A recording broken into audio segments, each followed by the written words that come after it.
भात उत्पादक जिल्हा म्हणून भंडारा जिल्ह्याची संपूर्ण राज्यात ओळख आहे। येथील उत्पादित तांदळाची देशभरात विक्री होते। भातासोबतच भंडारा जिल्हा तलावांचा जिल्हा म्हणून देखील ओळखला जातो। या तलावासोबतच गोसीखुर्द हा राष्ट्रीय प्रकल्प या जिल्ह्यात आहे। भंडारा गोंदिया हा लोकसभा मतदारसंघ आहे। हा काँग्रेसचा बालेकिल्ला, त्यामुळे भंडाऱ्याची ओळख देश पातळीच्या राजकारणात आहे। भंडारा जिल्हा 3 विधानसभा क्षेत्र तर गोंदिया जिल्ह्यात 4 विधानसभा क्षेत्र आहेत। आपल्या राजकीय गुरूंच्या मुलाला म्हणजेच यादवराव पडोळे यांचे सुपुत्र प्रशांत पडोळे यांना लोकसभेचं तिकीट देऊन नाना पटोलेंनी निवडून आणत यादवराव पडोळे यांना गुरुदक्षिणा दिली। मात्र आता त्यांना त्याच पद्धतीने विधानसभेचेही मैदान मारायचं आहे। साकोली, भंडारा आणि तुमसर असे 3 विधानसभा मतदारसंघ। साकोलीत काँग्रेसचे प्रदेशाध्यक्ष नाना पटोले, भंडाऱ्यात मुख्यमंत्री एकनाथ शिंदे यांचे शिलेदार शिवसेनेचे नरेंद्र भोंडेकर, तर तुमसर मध्ये उपमुख्यमंत्री अजित पवार यांच्या राष्ट्रवादीचे राजू कोरमोरे हे आमदार आहेत। आगामी विधानसभा निवडणुकीत या तिन्ही मतदारसंघात निवडणूक अत्यंत चुरशीची होणार असून नेमकं या तिन्ही विधानसभेचं राजकीय समीकरण काय आहे आणि या 3 विधानसभा कोणते उमेदवार गाजवणार हेच आपण या व्हिडिओत पाहणार आहोत। नमस्कार मंडळी, मी आकाश पाटील आणि आपण पाहत आहात आधुनिक केसरी। आमच्या चॅनलवर नवीन आला असाल तर चॅनलला सबस्क्राइब करा, बेल आयकॉन दाबा, जेणेकरून आमच्या प्रत्येक व्हिडिओचं नोटिफिकेशन हे आपल्याला लगेच येईल। पहिला पाहूयात तो भंडारा विधानसभा मतदारसंघ। भंडारा विधानसभा क्षेत्र हा अनुसूचित जातींकरिता आरक्षित आहे। 2019 मध्ये इथं सर्वच पक्ष वेगवेगळे लढले होते। काँग्रेस आणि राष्ट्रवादी हे दोन्ही पक्ष एकत्र लढले, तर शिवसेना, भाजप हे वेगवेगळे लढले होते। काँग्रेसकडून भंडाऱ्याची उमेदवारी पीपल्स रिपब्लिकन पक्षाचे जयदीप कवाडे यांना देण्यात आली होती, तर भाजपकडून अरविंद भालधारे आणि अपक्ष म्हणून नरेंद्र भोंडेकर यांना निवडणूक लढवली। यात नरेंद्र भोंडेकर यांनी विजय मिळवला। सध्या ते आता एकनाथ शिंदे यांच्या शिवसेनेत आहेत। सध्या भाजप आणि शिवसेना आणि राष्ट्रवादी एकत्र असून त्यांच्या वतीनं भंडाऱ्याची जागा शिवसेनेच्या गटात देऊन पुन्हा एकदा नरेंद्र भोंडेकर यांना महायुतीचे उमेदवार बघितलं जात आहे। भोंडेकर यांना आव्हान देण्यासाठी काँग्रेसकडून अनेक इच्छुक उमेदवार आहेत। मात्र भंडारा ही विधानसभा शिवसेनेच्या गटात असल्यानं या जागेवर काँग्रेसऐवजी शिवसेना उद्धव बाळासाहेब ठाकरे गटाचा उमेदवार लढण्याची शक्यता वर्तवण्यात येत आहे।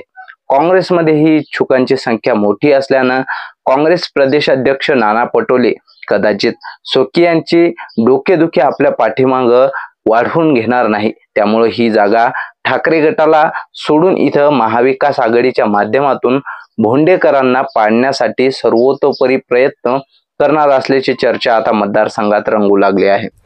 दुसरा आहे तो साकोली विधानसभा मतदारसंघ। साकोली विधानसभा क्षेत्राचे प्रतिनिधित्व आता काँग्रेसचे प्रदेशाध्यक्ष नाना पटोले करत आहेत। मागील निवडणुकीत त्यांना भाजपकडून परिणय फुके यांनी अत्यंत निकराची झुंज दिली होती। 2019च्या निवडणुकीत काँग्रेसचे नाना पटोले यांनी भाजपच्या परिणय फुके यांचा 6240 मतांनी पराभव केला होता। असं असलं तरी वंचितकडून काँग्रेसचे माजी आमदार सेवक वाघाय यांनी दिलेली लढत ही लक्षवेधी ठरली होती। अटीतटीच्या लढतीत नाना पटोले यांनी भाजपचे परिणय फुके यांचा पराभव केला होता। मात्र यावेळेस आता भाजप नाना पटोले विरुद्ध कोणता उमेदवार देईल याकडे लक्ष असणार आहे। तिसरा आहे तो तुमसर विधानसभा मतदारसंघ। अजित पवार गटाचे राजू कोरमोरे सध्या तुमसर विधानसभा क्षेत्राचे आमदार आहेत। 2019च्या निवडणुकीत त्यांनी अपक्ष निवडणूक लढवणारे भाजपचे माजी आमदार चरण वाघमारे यांचा 7700 मतांनी पराभव केला होता। या निवडणुकीत राजू कोरमोरे यांना 87,190 मते मिळाली होती। सध्या महायुतीत राष्ट्रवादी असल्यानं ही जागा पुन्हा एकदा राष्ट्रवादीच्या कोट्यात येणार असून इथं राजू कोरमोरे यांना पुन्हा उमेदवारी मिळण्याची शक्यता आहे। तर इथं राष्ट्रवादी, काँग्रेस, शरदचंद्र पवार पक्षांनी दावेदारी केली असून काँग्रेसच्याही अनेक नेत्यांनी उमेदवारी मिळावी यासाठी मागील काही दिवसांपासून विधानसभा क्षेत्रात मतदारांपर्यंत पोहोचून काँग्रेसचा एजेंडा समजवण्याचा प्रयत्न सुरू केला आहे। विधानसभा निवडणुकीच्या तोंडावर इथं भाजपाला मोठा धक्का बसला आहे। भाजपच्या एका मोठ्या नेत्याने 16 ऑगस्ट रोजी काँग्रेसमध्ये प्रवेश केला।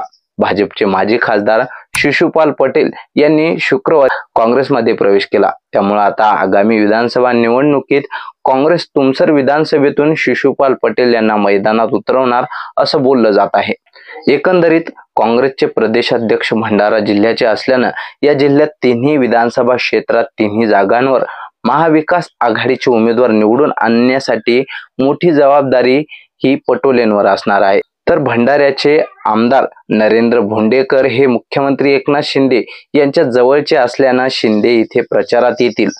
तुमसर विधानसभा क्षेत्राचे आमदार हे उपमुख्यमंत्री अजित पवार यांच्या पक्षाचे असल्यानं त्यांना निवडून आणण्याची जबाबदारी प्रफुल्ल पटेल यांच्या खांद्यावर राहणार आहे।